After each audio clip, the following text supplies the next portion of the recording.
Le bâtiment est impressionnant. Le voici, une toute nouvelle usine qui a été construite sur l'avenue des Bassins à Normandin. Un investissement de 21 millions de dollars, dont 3 millions proviennent de Québec. La construction est pratiquement terminée et c'est vraiment un projet novateur parce que c'est le résultat de plusieurs années de travail, mais surtout le résultat d'un regroupement entre 30 producteurs agricoles de notre région, dont la plupart sont des producteurs de bleuets, des plus petits comme des plus gros. On a décidé de se construire une usine où est-ce qu'on va être capable de rentrer notre fruit dans un temps raisonnable. Parce que c'est ça, vous aviez beaucoup de pertes en raison des délais. On avait des pertes en raison des délais, des risques de gel supplémentaire du fruit qui abîmait le fruit. On en est vraiment fiers. On s'est vraiment pris en main, c'est un regroupement de personnes.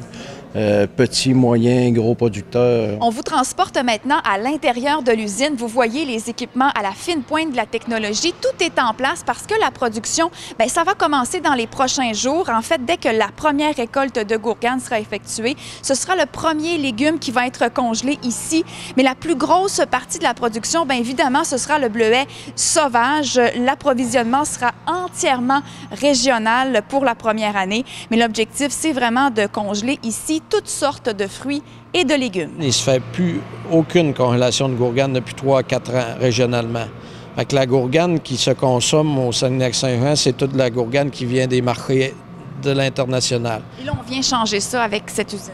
Mais là, on vient changer ça parce que là, c'est une production régionale, une congélation régionale, une mise en marché régionale. Et derrière cette porte se trouve le congélateur. Il fait moins 23 degrés à l'intérieur. C'est là que seront entreposés tous les fruits, tous les légumes avant d'être emballés et mis en vente. L'objectif est de congeler entre 8 et 12 millions de livres de fruits et de légumes de toutes sortes chaque année. Il faut être attractif. Il faut arrêter de dire que l'industrie du bleuet, ça va pas bien. C'est pas vrai. Soyons tournés vers l'avenir puis ayons envie là, de devenir des parties prenantes de demain. Puis moi, je pense que ça va passer par la relève. Puis il y a déjà plein de producteurs qui sont impliqués avec leur relève. Et c'est d'autant plus un projet qui permet la création de 15 emplois permanents et 10 autres à temps partiel. On s'attend à commencer officiellement la production autour du 7 août prochain. Valérie Fortin, TVA Nouvelles, Normandin.